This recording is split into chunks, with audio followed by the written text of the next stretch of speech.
Welcome to exam विवेचना। तो दोस्तों, आज आपके समक्ष लाया हूँ हिंदी साहित्य के लगभग 120 अति महत्वपूर्ण प्रश्नों को। तो देखने के लिए तो ये 120 होंगे, परंतु इन्हीं के साथ आपको मैं और भी तथ्य बताऊंगा जो कि आपकी आगामी परीक्षा के लिए बेहद ज़्यादा महत्वपूर्ण होने वाले हैं। हर एक प्रश्न आपके लिए अति महत्वपूर्ण होगा। ठीक है, आपको यहाँ पर ऐसा करना है, नोटबुक उठानी है, जो जो तथ्य मैं आपको बताऊँगा उनको लिखना है। तो तैयार हो जाइए, सभी प्रश्नों के तथ्य लिखने हैं और थोड़ा वीडियो लंबा हो जाएगा, इसलिए आप शांत रहिएगा और पूरे तथ्यों को नोट करिएगा। तो देखिए, पहला जो प्रश्न यहाँ पर पूछा गया है, अंगिका किस राज्य की बोली है? तो जो अंगिका है ये आपके बिहार क्षेत्र की बोली होगी। अगला है, नाटक में कार्य अवस्था एवं अर्थ प्रकृति को मिलाने वाला तत्व कौन सा है? तो इसे संधि कहा जाता है। तो आपसे पूछा जा सकता है कि नाटक में कार्य अवस्था और अर्थ प्रकृति को मिलाने वाला तत्व कौन सा है? तो ये संधि होता है। तो आगे ये भी प्रश्न पूछा जा सकता है कि संधियों के कितने प्रकार होते हैं? ये संधि विच्छेद वाला नहीं, अलग है नाटकों का संधि। तो जो संधियों में 5 प्रकार होते हैं, तो देखिएगा, मुख, प्रतिमुख, गर्भ, विमर्श और निर्वहन। तो ये 5 नाटक की संधियाँ होती हैं। तो अगला जो प्रश्न यहाँ पर पूछा गया है, अयोगवाह किसे कहा जाता है? तो जो अयोगवाह के अंतर्गत आती है विसर्ग, तो इनको ध्यान रखना है। तो विसर्ग के ये चिन्ह होते हैं इस प्रकार से। ठीक है, अगला है, रसोपकर्षक दोषा उक्ति किसकी है? तो जो यहाँ पर उक्ति होगी तो ये आचार्य विश्वनाथ की होगी, तो ये भी महत्वपूर्ण होगा। अगला है, आचार्य भरत के अनुसार गुण दोष की संख्या कितनी है? तो ये बेहद ज़्यादा महत्वपूर्ण प्रश्न है। कई बार इस प्रश्न को पूछा गया है कि जो आचार्य भरत मुनि है, इन्होंने गुण और दोषों की संख्या कितनी मानी है? तो देखिए, अगर पूछा जाए आपसे कि गुणों की संख्या आचार्य भरत के द्वारा कितनी मानी गई है, तो ये 10 मानी गई है। अगर ये पूछा जाए आचार्य भरत के अनुसार दोष कितने माने गए हैं, तो ये 10 माने गए हैं। गुण भी 10 माने हैं और दोष भी। अगला प्रश्न देखिए, साधारणीकरण का सर्वप्रथम प्रयोग किसके द्वारा किया गया था? तो जो साधारणीकरण है, इसका सर्वप्रथम प्रयोग किया गया था भट्ट नायक के द्वारा। अगर जो भट्ट नायक है, ये आचार्य भरत के द्वारा प्रतिपादित रससूत्र उसके व्याख्याकारों में से सम्मिलित हैं। अगला है, घनाक्षरी किस प्रकार का छंद है? तो जो घनाक्षरी है यह वार्णिक छंद है, इसका भी ध्यान रखिएगा। अगला प्रश्न है, भाव संधि, भाव शांति और भाव सबलता संबंध किस भाव से है? तो इन तीनों का ही संबंध विभाव से होगा। देखिए, एक है भाव संधि, भाव शांति और भाव सबलता, तो इन सभी का संबंध होगा विभाव से। अगला है, बघेली बोली का संबंध है। तो बताना है कि जो बघेली बोली कहाँ पर बोली जाती है? तो ये पूर्वी हिंदी के क्षेत्र के अंतर्गत आती है बघेली। अगला जो प्रश्न यहाँ पर पूछा गया है, पुस्तक नारी का मुक्ति संघर्ष डॉक्टर अमरनाथ एवं स्त्री संघर्ष का इतिहास राधा कुमार का होगा। तो देखिए क्या है, पुस्तक है नारी का मुक्ति संघर्ष, किसकी रचना होगी ये? तो ये हो जाएगी डॉक्टर अमरनाथ। इसी के साथ स्त्री संघर्ष का इतिहास, ये किसकी रचना होगी? तो ये राधा कुमार की रचना हो जाएगी। आगे देखिए, कवि त्रिलोचन का पूरा नाम क्या है? तो जो कवि त्रिलोचन है, इनका पूरा नाम होगा वासुदेव सिंह त्रिलोचन। अगर पूछा जाए कई बार आपसे, जो ये त्रिलोचन है, इनका संबंध किस बात से रहा है? तो ये मुख्यतः प्रगतिवाद के अंतर्गत आते हैं। अगला प्रश्न है, उसने कहा था कहानी का मूल उद्देश्य या प्रतिपाद्य क्या है? तो देखिए, कहानी है उसने क्या कहा था, इसका जो मूल प्रतिपाद्य रहेगा आदर्श प्रेम रहेगा। अगर ये प्रश्न आपसे पूछा जाए, उसने कहा था कहानी का प्रकाशन वर्ष क्या है? तो ये 1915 हो जाएगा। और इसके रचनाकार कौन होंगे कहानी के? तो ये हो जाएंगे चंद्रधर शर्मा गुलेरी। अगला प्रश्न है 13, जयशंकर प्रसाद के करुणालय का नाट्य रूप क्या है? तो देखिए, पहले तो ध्यान में रखना आपने कि जो करुणालय है किसका नाटक होगा? जयशंकर प्रसाद जी का। और इसका अगर नाट्य रूप पूछा जाए तो ये क्या होगा? तो ये गीति नाट्य हो जाएगा। ठीक है, तो यहाँ पर देखिए, हमारी टीम के द्वारा पीजीटी हिंदी, एआईटी कमीशन और एआईटी टेट के लिए कोर्स भी लॉन्च कर दिए गए हैं और ये ऑनलाइन है। अगर आप इंटरेस्टेड हो तो आप दिए गए नंबर पर व्हाट्सएप कर सकते हो। इसी के साथ यहाँ पर हमारी टीम के द्वारा पीजीटी हिंदी और एआईटी कमीशन के लिए कुछ महत्वपूर्ण नोट्स भी बनाए गए हैं।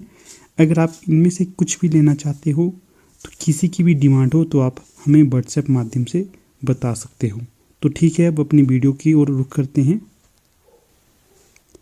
अगला जो प्रश्न यहाँ पर पूछा गया है, चित्रात्मक भाषा एवं लाक्षणिक पदावली किस युग की विशेषता है?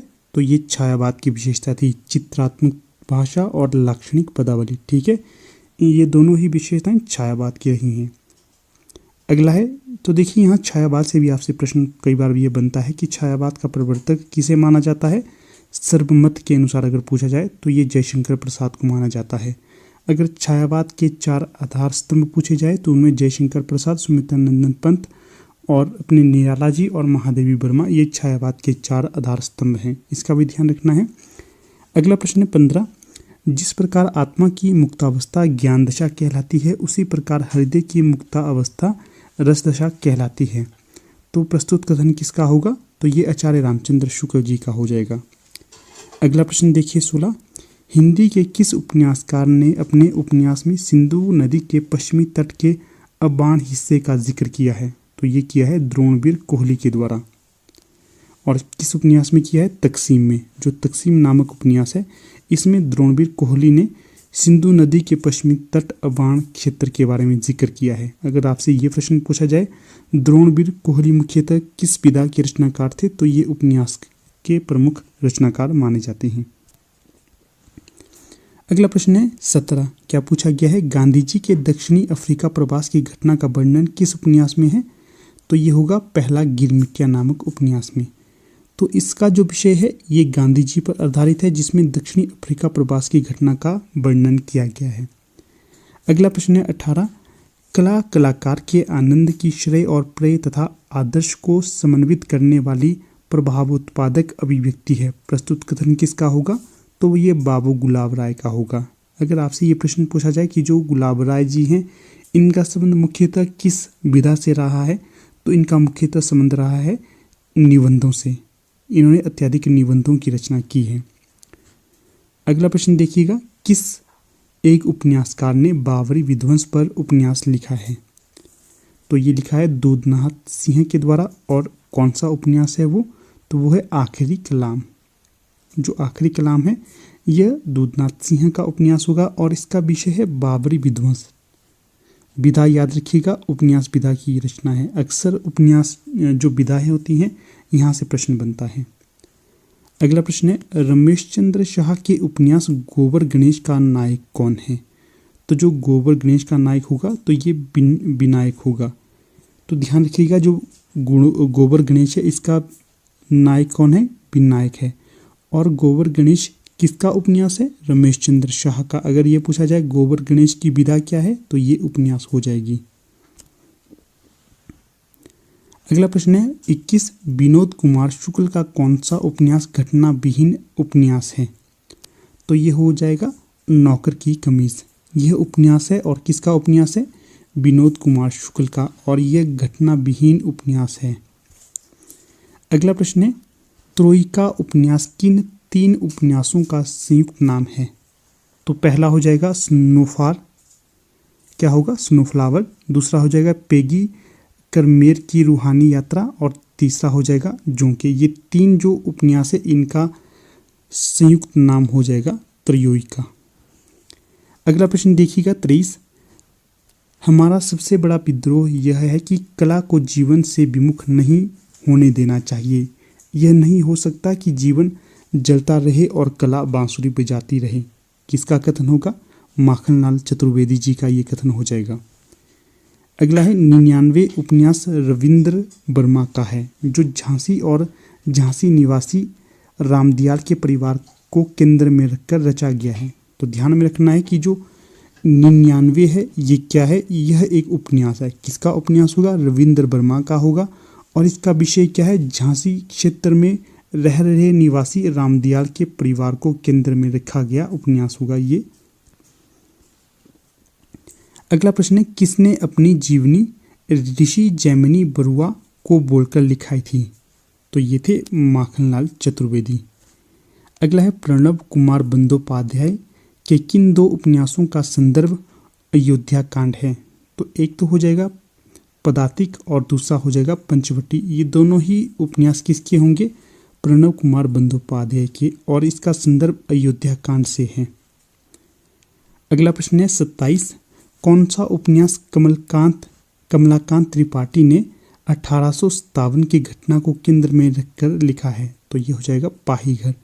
जो पाहीघर उपन्यास है ये कमलाकांत त्रिपाठी का है और इसका जो विषय है या घटना केंद्र में जो रखी गई है तो ये 1857 की घटना हो जाएगी या क्रांति हो जाएगी। अगला देखिए 28 कानपुर का गोधुली गांव किस उपन्यास का केंद्र है? तो ये हो जाएगा रमला बहू और रूपसिंह चंदेल। ठीक है। अगला प्रश्न है 29 हिंदी के सर्वप्रथम प्रकाशित पत्र का क्या नाम है? तो ये हो जाएगा उदंत मार्तंड। तो जो उदंत मार्तंड है ये हिंदी का प्रथम प्रकाशित पत्र था और जो इसका प्रकाशन वर्ष है ये कलकत्ता है। अगला प्रश्न है 30 छायावाद के प्रवर्तक का नाम बताइए। अभी मैंने पीछे बताया था जयशंकर प्रसाद। यहाँ से देखिए 2-4 तथ्य आपको बता देता हूँ कि जो जयशंकर प्रसाद है इनका जो महाकाव्य माना जाता है तो ये कामायनी है। कामायनी इनका महाकाव्य है। अगर आपसे प्रश्न बन सकता है कि कामायनी में कुल सर्गों की संख्या कितनी है तो 15 इसमें सर्ग माने जाते हैं। अगला प्रश्न पूछा गया है 31 प्रगतिवाद उपयोगितावाद का दूसरा नाम है, ये कथन किसका होगा? तो ये नंद दुलारे वाजपेयी का कथन हो जाएगा। अगला प्रश्न 32 प्रेमचंद के अधूरे उपन्यास का क्या नाम है? तो जो प्रेमचंद्र जी का अधूरा उपन्यास हो जाएगा तो ये मंगलसूत्र हो जाएगा। मंगलसूत्र की ये रचना कर रहे थे परंतु इनकी आकस्मिक मृत्यु के कारण ये उपन्यास अधूरा ही रहा है। जो इनका प्रसिद्ध उपन्यास माना जाता है तो वो है गोदान, इसके पश्चात गबन, मंगलसूत्र, रंगभूमि, ये इनके प्रमुख उपन्यास माने जाते हैं। अगला है 33 रामधारी सिंह दिनकर को भारतीय ज्ञानपीठ पुरस्कार प्राप्त हुआ था तो ये रचना हो जाएगी उर्वशी। इसी के साथ इनकी और भी प्रमुख रचनाएं मानी जाती है सामधेनी, रश्मिरथी, ये इनकी प्रमुख रचना है। याद रखना है कि जो उर्वशी है इस पर इन्हें भारतीय ज्ञानपीठ पुरस्कार मिला था। परशुराम की प्रतीक्षा भी इनकी प्रसिद्ध रचना मानी जाती है। जो ये रचना करते थे इनकी रचनाएं ओज प्रधान होती थी, इसका भी ध्यान रखिएगा। अगला प्रश्न है 34 सुहा के नुपुर के रचयिता कौन हो जाएंगे? तो जो रचना है सुहा के नुपुर, इसके रचनाकार हो जाएंगे अमृतलाल नागर। अगला है 35 संस्कृति के 4 अध्याय किसकी रचना है? तो देखिए संस्कृति की 4 अध्याय ये रामधारी सिंह दिनकर की रचना होगी। अगला जो प्रश्न है 36 क्या पूछा गया है? अशोक के फूल निबंध के रचनाकार कौन होंगे? तो ये हजारी प्रसाद द्विवेदी हो जाएंगे। तो अगर आपसे ये प्रश्न बने कि जो अशोक के फूल है ये किस विधा की रचना है तो ये निबंध विधा की रचना है और इसके रचनाकार हजारी प्रसाद द्विवेदी हो जाएंगे। अगला प्रश्न है 37 झरना काव्य संग्रह के रचनाकार कौन होंगे? तो जयशंकर प्रसाद जी झरना काव्य संग्रह के रचनाकार हो जाएंगे। अगर इसका प्रकाशन वर्ष पूछा जाए तो 1918 इसका प्रकाशन वर्ष माना जाता है। अगला प्रश्न है 38 क्या पूछा गया है इसमें? दुरित दुख दैन्य ना थे जब ज्ञात अपरिचित जरा मरण भूप्रात। पंक्ति के रचनाकार कौन होंगे? सुमित्रानंदन पंत। तो देखिए अगर ये प्रश्न पूछा जाए कि जो छायावाद का वो कौन सा कवि या रचनाकार था जो प्रकृति का सुकुमार कहलाता था तो ये सुमित्रानंदन पंत ही थे। अगर इनका जन्म स्थान पूछा जाए तो ये वर्तमान में तो उत्तराखंड है परंतु जिस समय इनका जन्म हुआ था उस समय ये यूपी के ही अंतर्गत आता था, ये भी ध्यान में रखना है।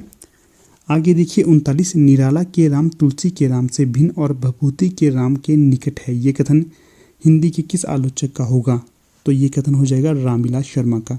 तो देखिए यहाँ पर रामविलास शर्मा आगे हैं तो ये मुख्यतः आलोचक के तौर पर जाने जाते हैं और इन्होंने निराला की एक जीवनी लिखी है, निराला की साहित्य साधना, इसका भी ध्यान रखना है। अगर निराला की साहित्य साधना के खंड पूछे जाएं कितने हैं तो ये 3 खंडों में विभाजित हैं। अगला प्रश्न देखिए 40 राम की शक्ति पूजा में निराला की किन 2 रचनाओं का सार तत्व समाहित है? एक तो हो जाएगा जागो फिर एक बार और दूसरा हो जाएगा तुलसीदास। तो यहाँ से आपको निराला की 3 रचनाओं का पता चल रहा है। एक तो हो जाएगी राम की शक्ति पूजा, दूसरा जागो फिर एक बार, तीसरा तुलसीदास। ये तीनों ही रचनाएं निराला की हो जाएंगी। यहाँ से ध्यान रखिएगा राम की जो शक्ति पूजा है इसमें जो 2 कविताएं हैं जागो फिर एक बार और तुलसीदास इनका सार तत्व समाहित है। अगला प्रश्न है 41, भारत भारती काव्य के रचनाकार कौन हैं? तो जो भारत भारती काव्य है इसके रचनाकार हो जाएंगे मैथिली शरण गुप्त। ये देखिएगा जो भारत भारती है इसमें जो भारत देश है इसके पास्ट, प्रेजेंट और फ्यूचर के बारे में बताया गया है। किस प्रकार भारत प्राचीन समय में सोने की चिड़िया के तौर पर जाना जाता था, परंतु वर्तमान स्थिति इसकी क्या हो गई है और आगे किस प्रकार की इसकी स्थिति बन सकती है, उसके बारे में भी मैथिली शरण गुप्त के द्वारा इसमें जिक्र किया गया है। तो देखिएगा जो मैथिली शरण गुप्त है इनका संबंध पूछा जा सकता है कि किस युग से रहा है, तो ये द्विवेदी युग के प्रमुख रचनाकारों में जाने जाते हैं। अगला प्रश्न है 42, मनुष्य के आचरण के प्रवर्तक भाव या मनोविकार ही होते हैं, बुद्धि नहीं। प्रस्तुत कथन किसका होगा? तो ये रामचंद्र शुक्ल का कथन हो जाएगा, ये भी इंपॉर्टेंट है। अगला देखिए 43, रसमीमांसा रस सिद्धांत से संबंधित पुस्तक है, इस पुस्तक के लेखक कौन होंगे? तो जो रसमीमांसा रस सिद्धांत संबंधित पुस्तक है इसके लेखक हो जाएंगे आचार्य रामचंद्र शुक्ल। तो यहाँ से आपको 2-4 तथ्य बता देता हूँ। देखिए जो रामचंद्र शुक्ल हैं इनसे आप भली भांति वाकिफ होंगे। जो आचार्य रामचंद्र शुक्ल है इनके द्वारा हिंदी साहित्य का एक इतिहास लिखा गया है। क्या नाम है? हिंदी साहित्य का इतिहास। और ये हिंदी साहित्य की किसी भी परीक्षा का एक रीढ़ माना जाता है। ठीक है, इनका इतिहास बहुत ज़्यादा महत्वपूर्ण है। तो देखिए ये पूछा जा सकता है कि हिंदी साहित्य का इतिहास आचार्य रामचंद्र शुक्ल रचित, इसका प्रकाशन वर्ष क्या है? तो इसका प्रकाशन वर्ष 1929 होगा। अगर ये प्रश्न पूछा जाए कि इसका प्रकाशन किस संस्था के द्वारा किया गया था, तो ये काशी नागरिक प्रचारणी सभा के द्वारा प्रकाशित किया गया था। अगला प्रश्न है निम्न में से असंगत का चयन कीजिए। तो देखिए विकल्प सी, धनपाल की रचना जसहर चरियू नहीं होगी। बाकी जो सुमिलित रचनाएं होंगी उन्हें मिला लेते हैं कि जो अब्दुल रहमान की रचना हो जाएगी संदेश रासक सही है। जो इंदु की रचना हो जाएगी परमात्म प्रकाश सही है। और रामसिंह की रचना हो जाएगी पाहुन दोहा, तो ये भी सही हो जाएगा। तो देखिए कई बार ये भी प्रश्न पूछा जाता है कि आदिकाल का वो कौन सा कवि है जो अत्यधिक रहस्यवाद के तौर पर जाना जाता है, तो ये रामसिंह ही हो जाएंगे। अगला प्रश्न है 42, 10वीं से 14वीं शताब्दी का काल जिसे हिंदी का आदिकाल कहते हैं भाषा की दृष्टि से अपभ्रंश का ही बढ़ाव है। इसी अपभ्रंश के बढ़ाव को कुछ लोग उत्तरकालीन अपभ्रंश कहते हैं और कुछ लोग इसे पुरानी हिंदी कहते हैं। प्रस्तुत कथन किसका होगा? तो ये हो जाएगा आचार्य हजारी प्रसाद द्विवेदी का। इंपॉर्टेंट कथन है, याद रखिएगा। अगला प्रश्न है गंगा जमुना माझे बहार नाई। तो जो ये प्रस्तुत पंक्ति यहाँ पर पूछी गई है इसे वीडियो को पॉज करके पढ़िएगा। किसकी पंक्ति हो जाएगी? तो ये डोम्बिपा की पंक्ति हो जाएगी। अगला प्रश्न पूछा गया है 44, भक्तिवाद प्रसिद्धों का प्रभाव है। इनके साहित्य की सबसे बड़ी महत्वपूर्ण देन यह है कि आदिकाल की प्रामाणिक सामग्री प्राप्त हुई है। तो प्रस्तुत कथन किसका होगा? तो ये कथन भी हो जाएगा आचार्य हजारी प्रसाद द्विवेदी का। तो देखिए जो आचार्य रामचंद्र शुक्ल थे हिंदी साहित्य के प्रमुख आलोचक, इनका किसी भी विद्वान के द्वारा कटाक्ष नहीं किया गया है, या फिर कह सकते हैं कि जो आचार्य रामचंद्र शुक्ल ने माना उसे आगे के विद्वानों के द्वारा भी माना गया था। परंतु जो हजारी प्रसाद द्विवेदी हैं इन्होंने जहाँ पर इन्हें लगता था कि आचार्य रामचंद्र शुक्ल ने गलत मत प्रस्तुत किया है, वहाँ पर इन्होंने सही मत प्रस्तुत करने की कोशिश की है हजारी प्रसाद द्विवेदी के द्वारा। ये एक ऐसे इकलौते विद्वान हैं हिंदी साहित्य में। अगला प्रश्न है यहाँ पर 45, बोलाई बाहुबली बलवंत लोहखंडे तड गर्बियु हंत चक्र सरी सौ चुनव करियु। तो जो प्रस्तुत पंक्ति है पूछा गया है किसकी ये पंक्ति हो जाएगी? तो ये शालिभद्र सूरी की पंक्ति हो जाएगी। आगे देखिए, एक सेती पटा एक नील पटा एक तिलक जनेऊ एक लंबी जटा। प्रस्तुत पंक्ति किसकी होगी? तो ये चरपटनाथ की हो जाएगी। अगला प्रश्न है 47, संदेशा पिन साहिवा पाछो फिरिए ना देहे पंछी घालिया पिंजरे छूटन रो संदेह। तो जो प्रस्तुत पंक्ति होगी किसकी हो जाएगी? खुमान रासो ग्रंथ की। अगला प्रश्न है 48, अब्दुल रहमान कृत संदेश रासों में कितने छंद हैं? तो इसमें हो जाएंगे 216 छंद। तो देखिए संदेश रासो किसकी रचना हो जाएगी? तो ये अब्दुल रहमान की रचना हो जाएगी। अगला प्रश्न है 49, निम्न में से किस कृति में विद्याधर शारंगधर, जज्जल और बब्बर इन कवियों की रचनाओं को संग्रहित या रचा गया है? तो ये हो जाएगा प्राकृत पेंगलम। इसके जो ये रचना है प्राकृत पेंगलम, इसमें विद्याधर हो गए, शारंगधर हो जाएंगे, जज्जल और बब्बर, इन चारों की ही रचनाओं को संग्रहित किया गया है। यहाँ पर थोड़ी थोड़ी रचनाएं इन्होंने प्रस्तुत की हैं। ठीक है, अगला प्रश्न देखिएगा। नाथ संप्रदाय से परवर्ती संतों के लिए श्रद्धाचरण प्रधान धर्म की पृष्ठभूमि तैयार कर दी है। जिन संत साधकों की रचनाओं से हिंदी साहित्य गौरवान्वित हुआ है, उन्हें बहुत कुछ बनी बनाई भूमि मिल गई। प्रस्तुत कथन किसका होगा ये? तो ये हो जाएगा हजारी प्रसाद द्विवेदी का। ठीक है, तो यहाँ से जिनल हटा दीजिए, यहाँ पर होगा जिन संत साधकों की रचनाओं से। अगला प्रश्न देखिए। शुक्लानुसार हेमचंद्र का व्याकरण ग्रंथ सिद्ध हेमचंद्र शब्दानुशासन किन भाषाओं का समावेश किया गया है? तो जो शुक्लानुसार हेमचंद्र का व्याकरण ग्रंथ है सिद्ध हेम शब्दानुशासन, इनमें जो भाषाएं संग्रहित हैं या जिन भाषाओं में रचनाएं प्रस्तुत की गई हैं तो वो थी संस्कृत, प्राकृत और अपभ्रंश। आगे है 52। अपभ्रंश पुरानी हिंदी है, इसका साहित्य हिंदी साहित्य में सम्मिलित किया जाना चाहिए। प्रस्तुत कथन किसका होगा? तो देखिए आचार्य रामचंद्र शुक्ल गुलेरी जी, यहाँ तात्पर्य है चंद्रधर शर्मा गुलेरी, राहुल सांकृत्यायन, इन तीनों ही विद्वानों ने अपभ्रंश को पुरानी हिंदी माना है। ठीक है, अगला प्रश्न है 53। देश भाषा में लिखी प्रथम रचना विद्यापति की पदावली है, अतः हिंदी का प्रथम कवि विद्यापति को ही माना जाना चाहिए। तो ये कथन किसका होगा? तो ये बच्चन सिंह का कथन हो जाएगा। तो जो बच्चन सिंह हैं, इनके द्वारा हिंदी साहित्य का दूसरा इतिहास नामक ग्रंथ लिखा गया है। तो अगर आपसे ये प्रश्न पूछा जाए कि जो डॉक्टर बच्चन सिंह हैं, इन्होंने हिंदी का प्रथम कवि किसे माना था? तो इन्होंने हिंदी का प्रथम कवि माना था विद्यापति को। तो जो इनकी रचना है पदावली, इसको भी ये प्रथम रचना मानते हैं। अगला प्रश्न है 54। विद्यापति का प्रेम ना तो रोमांटिकों की तरह वायवीय है और ना ही भक्तों की तरह दिव्य। प्रस्तुत कथन किसका है? तो ये कथन हो जाएगा डॉक्टर बच्चन सिंह का ही। क्या कहते हैं? विद्यापति का प्रेम ना तो रोमांटिकों की तरह वायवीय है और ना ही भक्तों की तरह दिव्य।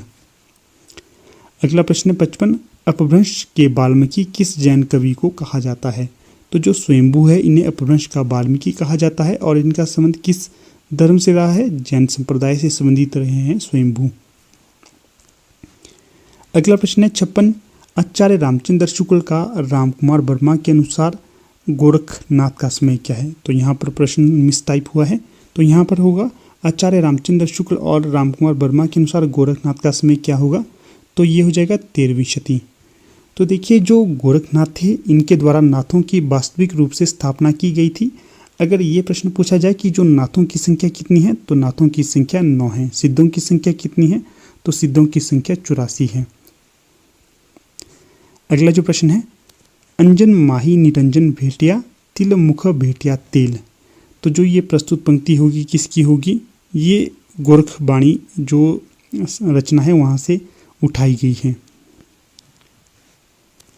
अगला प्रश्न है 58। खुमान रासों की प्रामाणिक प्रति कहाँ से प्राप्त की गई थी या कहाँ पर संग्रहित की गई थी? तो ये संग्रहित की गई है पुणे संग्रहालय में। अगला प्रश्न है कैमासबद्ध प्रसंग किस रासो ग्रंथ के अंतर्गत आता है? तो ये आता है पृथ्वीराज रासो ग्रंथ के अंतर्गत कैमासबद्ध। ठीक है, तो यहाँ पर पद्मावती जो अपना सर्ग है या समय है उसको भी संग्रहित किया गया है। इसी के साथ रेवा तट, ये भी इसी के अंतर्गत आता है, पृथ्वीराज रासो के अंतर्गत कैमासबद्ध, इसके पश्चात पद्मावती सर्ग, इसके पश्चात रेवा तट सर्ग। ये 3-4 सर्ग हैं, ये पृथ्वीराज रासो के अंतर्गत आते हैं। तो अगर पूछा जाए पृथ्वीराज रासो के रचनाकार कौन होंगे, तो ये चंद्रबरदाई हो जाएंगे। अगला प्रश्न है 60। पृथ्वीराज रासो रचना को शुकी संवाद के रूप में किसने प्रस्तुत किया है? तो ये किया गया था हजारी प्रसाद द्विवेदी के द्वारा। अगला प्रश्न है 61। बिचलदेव रासो को वीर गीत के रूप में सबसे पहले किसने लिखा था? तो ये लिखा था या कहा गया था कि जो आचार्य रामचंद्र शुक्ल है ये मानते हैं कि जो बिचलदेव रासो है ये वीर गीत के तौर पर लिखी गई पुस्तक है, ये मत शुक्ल जी का था। अगला प्रश्न है यहाँ पर 1272 महारी जेठ बदी नवमी बुधवारी नाला रसायन आरंभ भई शारदा तुठी ब्रह्म कुमारी। तो जो प्रस्तुत पंक्ति है किसकी है, तो ये बिसल देवरासो ग्रंथ से ली गई है। अगला प्रश्न है 63 किसके अनुसार विद्यापति की रचना स्वांतः सुखाए होगी। तो जो स्वांतः सुखाए है तो ये बच्चन सिंह के अनुसार माना गया है। बच्चन सिंह ने हिंदी का प्रथम कवि किसे माना है, विद्यापति को। अगला प्रश्न है विद्यापति को श्रृंगार रस के सिद्ध बाग कवि किसने माना है, तो ये हजारी प्रसाद द्विवेदी के द्वारा माना गया था। अगर आपसे ये प्रश्न पूछा जाए कि जो विद्यापति को रहस्यवादी कवि किसने माना था, तो ये ग्रियर्सर के द्वारा माना गया था। अगला जो प्रश्न पूछा गया है 65 विद्यापति पदावली को आध्यात्मिक कहना खजुराहो के मंदिरों को आध्यात्मिक कहना होगा। क्या कथन है, विद्यापति के पदावली को आध्यात्मिक कहना खजुराहो के मंदिरों को आध्यात्मिक कहना किसने कहा ये कथन, तो ये कहा था बच्चन सिंह के द्वारा। अगला प्रश्न देखिए 66 मोहनलाल विष्णुलाल पांड्या ने पृथ्वीराज रासो की प्रमाणिक क्या है, मोहनलाल विष्णुलाल पांड्या ने पृथ्वीराज रासो को प्रमाणिक सिद्ध करने के लिए किस संवत की कल्पना की थी, तो ये की थी आनंद संवत के द्वारा। तो देखिए अगर आपसे ये प्रश्न पूछा जाए कि कौन सा विद्वान है जिसने पृथ्वीराज रासो को पूर्णतः कल्पित माना था, ये जाली ग्रंथ माना था, तो ये रामचंद्र शुक्ल होंगे। अगर ये प्रश्न पूछा जाए कि जो मोहनलाल विष्णुलाल पांड्या ने पृथ्वीराज रासो को प्रमाणिक माना है या फिर अप्रमाणिक, तो इन्होंने इसे प्रमाणिक माना है। जो मिश्र बंधु थे इन्होंने भी इसे प्रमाणिक ही माना है। अगर डॉक्टर नगेंद्र की बात की जाए तो इन्होंने इसे अर्ध प्रमाणिक माना है। अगला प्रश्न देखिए 67 विद्यापति को कृष्ण भक्तों की परंपरा में नहीं समझना चाहिए, ये किसने कहा है, तो ये रामचंद्र शुक्ल जी का मत है। अगला है कीर्तिलता की रचना कितने पल्लवों में की गई है, तो जो कीर्तिलता है इसकी रचना की गई है 4 पल्लवों में, बी सही विकल्प हो जाएगा यहाँ पर। अगर ये प्रश्न पूछा जाए कीर्तिलता किसकी रचना हो जाएगी, तो ये विद्यापति की रचना हो जाएगी। अगला प्रश्न है 69 सिद्धों की रचनाओं का एक संग्रह पहले हरप्रसाद शास्त्री ने 1916 में बंगला अक्षरों में बौद्ध गान और दोहा के नाम से निकाला था। प्रस्तुत कथन किसका होगा, आचार्य रामचंद्र शुक्ल का। आगे देखिए 70 शारंगधर की हमीर रासो रचना पर अपभ्रंश की रचनाओं की परंपरा का समापन कौन मानते हैं, तो ये मानते हैं आचार्य रामचंद्र शुक्ल। अगला प्रश्न है नाथपंथियों की भाषा का सदुकड़ी किसने कहा है, तो जो नाथपंथों की भाषा को सदुकड़ी कहा है आचार्य रामचंद्र शुक्ल ने। इसी प्रकार कबीरदास की भाषा को सदुकड़ी किसने कहा था, तो ये आचार्य रामचंद्र शुक्ल ने ही कहा था। ये भी कहा जाता है कि जो नाथपंथियों से ही कबीरदास ने सदुकड़ी भाषा को ग्रहण किया था।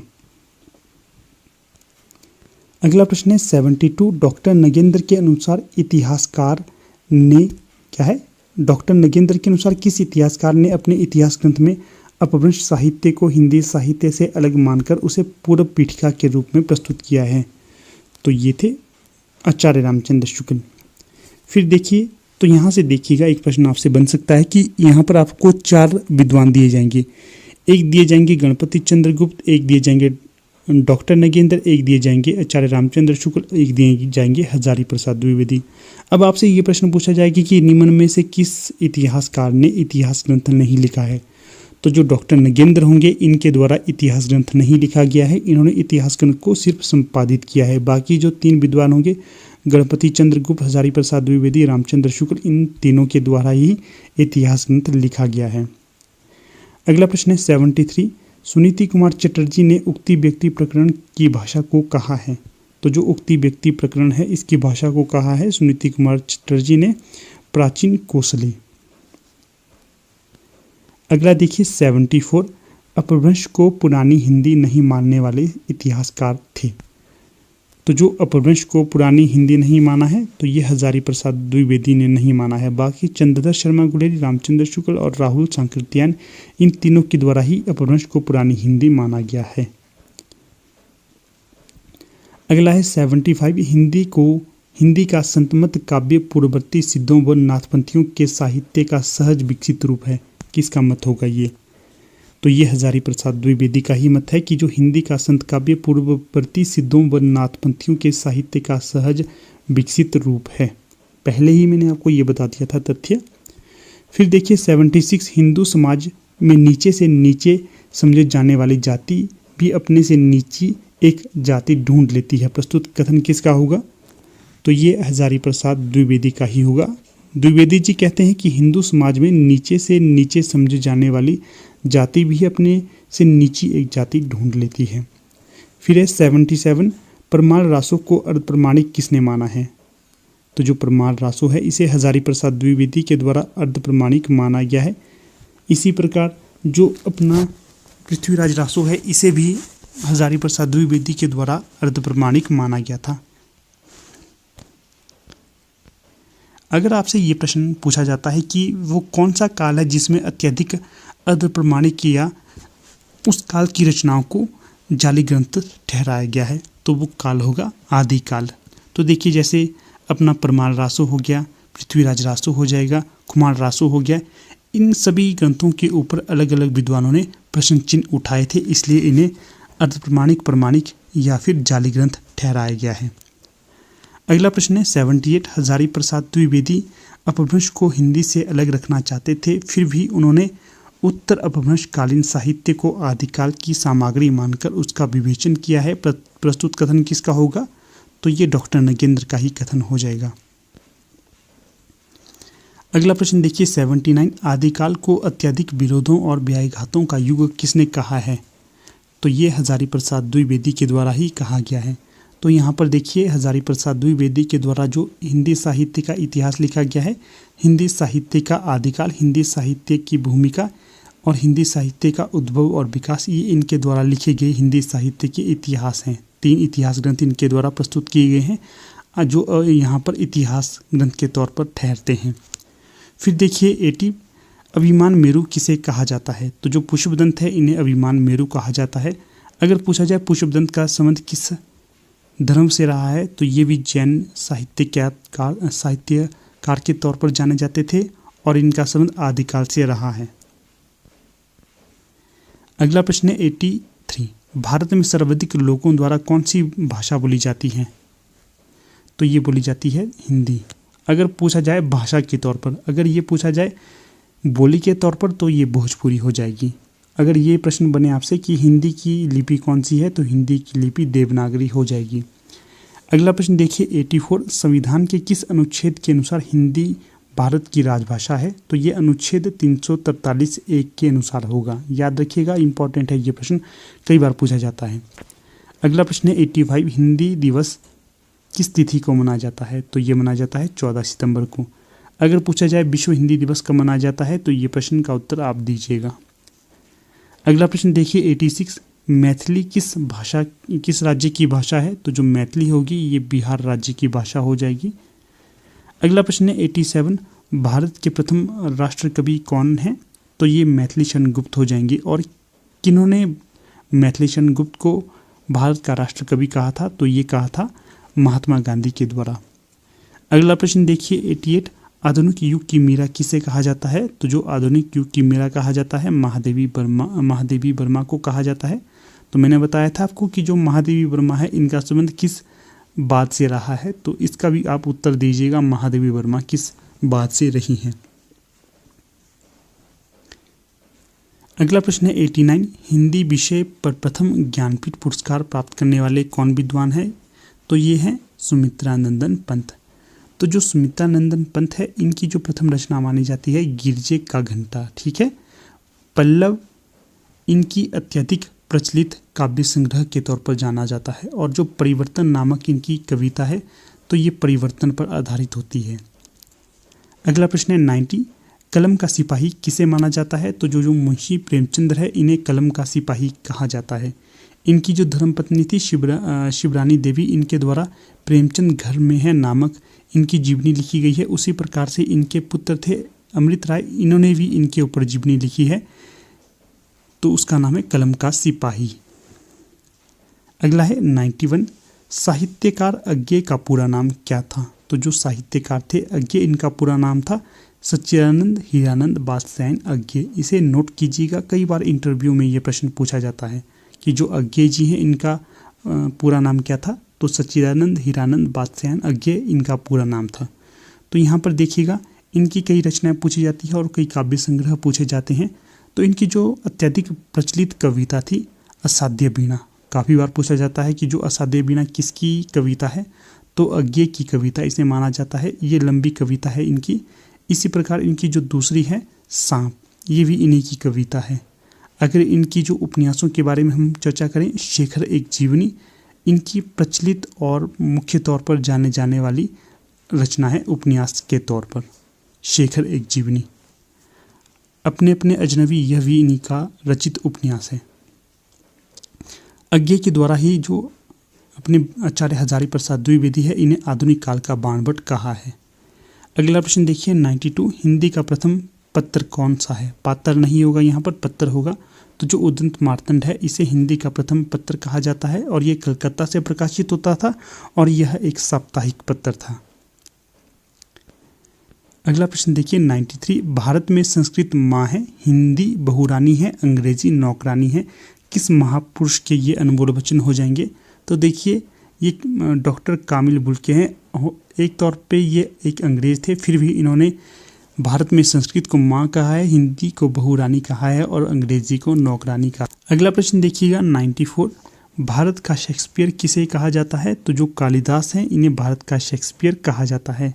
शेक्सपियर का संबंध किस भाषा से रहा था? तो अंग्रेजी भाषा से संबंध रहा है शेक्सपियर का।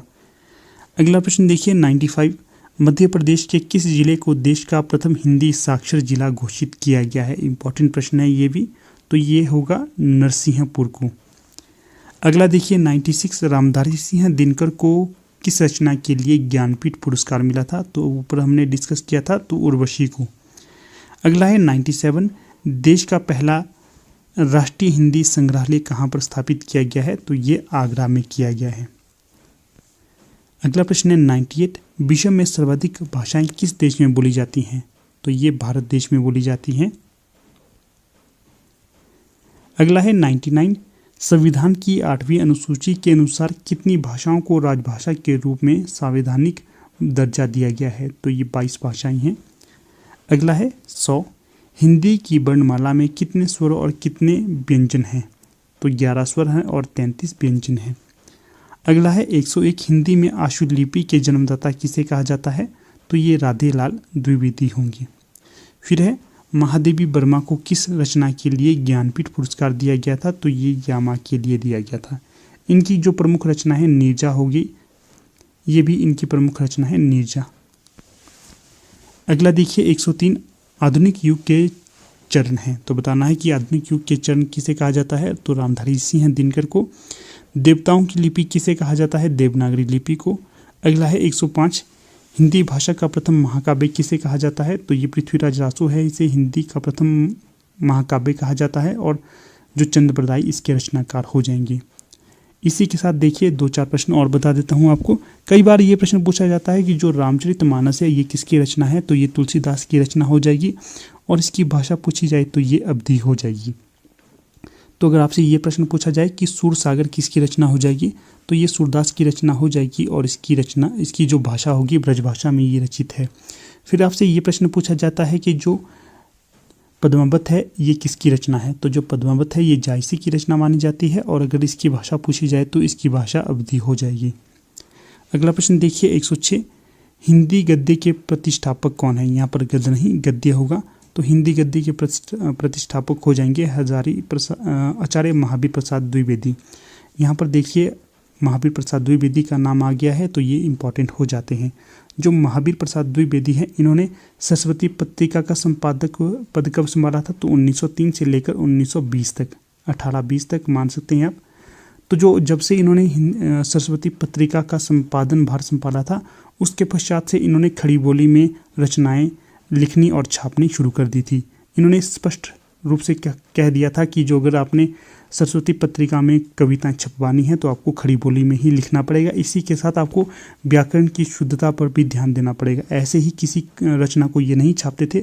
अगर मान लीजिए कोई इनके पास रचना छापने को देता था तो पहले ये इसे अच्छे से पढ़ते थे। अगर और कोई व्याकरणिक दोष वहाँ पर होते थे तो उन्हें सुधार करने के लिए। तो देखिए एक बार की बात आपको यहाँ पर बताता हूँ। एक बार ऐसा होता है कि जो महावीर प्रसाद द्विवेदी हैं, इनके समक्ष आ जाती है निराला जी की एक रचना। कौन सी रचना थी वो?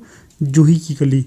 तो जो महावीर प्रसाद द्विवेदी जूही की कली को देखते हैं तो ये इसे छपवाने से इनकार करते हैं। तो छपवाने का कारण ये कहते हैं कि इसमें जो जूही की कली है इसमें अश्लीलता पाई गई है, इसलिए मैं इस कविता को नहीं छाप सकता। तो ठीक है, इन तथ्यों को भी ध्यान में रखिएगा। अगला प्रश्न है 107, हिंदी खड़ी बोली के जन्मदाता कौन थे? तो जो हिंदी खड़ी बोली के जन्मदाता हैं ये भारतेंदु हरिश्चंद्र माने जाते हैं। अगर हिंदी साहित्य में अगर आपसे ये प्रश्न पूछा जाए कि हिंदी साहित्य में वो कौन सा विद्वान है जिसे हिंदी का अग्रदूत कहा जाता है, तो ये भारतेंदु हरिश्चंद्र ही थे। अगर भारतेंदु हरिश्चंद्र का जन्म पूछा जाए तो कब हुआ था, तो ये हुआ था 1850 में भारतेंदु हरिश्चंद्र का जन्म। कई विद्वान जो हिंदी साहित्य का जो वास्तविक रूप है इसका आरंभ 1850 से ही मानते हैं। अगला प्रश्न देखिएगा 108, हिंदी साहित्य में हालावाद के प्रवर्तक कौन थे? तो जो हिंदी साहित्य में हालावाद के प्रवर्तक थे हरिवंश राय बच्चन। जो हरिवंश राय बच्चन हैं और डॉक्टर बच्चन सिंह हैं, इन दोनों में अंतर है, इन्हें एक ना मानिएगा। जो हरिवंश राय बच्चन हैं ये अमिताभ बच्चन के पिताजी थे और जो डॉक्टर बच्चन सिंह हैं इनके द्वारा हिंदी साहित्य के दूसरे इतिहास की रचना की गई है। अगला प्रश्न देखिएगा 109, हिंदी साहित्य की प्रथम कहानी कौन सी है? तो हिंदी साहित्य की प्रथम कहानी जो माना है तो ये इंदुमती को माना है। सर्वप्रथम किसने इंदुमती को हिंदी साहित्य की प्रथम कहानी माना था?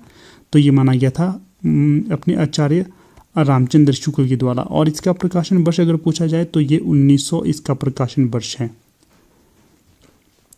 तो कई बार ये भी प्रश्न पूछा जाता है कि जो किस युग से द्विवेदी युग का प्रारंभ माना जाता है, तो ये माना जाता है 1900 से। ठीक है, 1900 से द्विवेदी युग का प्रारंभ माना जाता है। अगला जो प्रश्न पूछा गया है, हिंदी के प्रथम कवि किन्हें माना जाता है? तो जो सिद्ध सरहप्पा है इन्हें हिंदी के प्रथम कवि के तौर पर जाना जाता है और इनका जो समय है ये 9वीं शती है।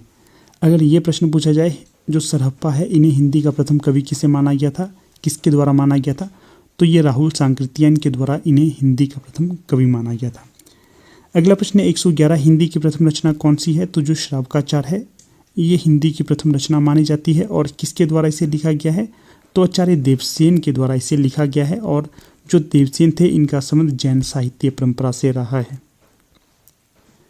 अगला प्रश्न देखिएगा 112, हिंदी का प्रथम उपन्यास कौन सा है? तो जो हिंदी का प्रथम उपन्यास है ये परीक्षा गुरु है और श्रीनिवास दास के द्वारा इसे लिखा गया है। अगला प्रश्न है 113, हिंदी की प्रथम पत्रिका कौन सी है? तो जो संवाद कौमुदी है इसे हिंदी की प्रथम पत्रिका कहा जाता है। फिर है 114, हिंदी के सर्वप्रथम गीत लेखक कौन थे? तो जो ये विद्यापति थे ये हिंदी के सर्वप्रथम गीत लेखक थे।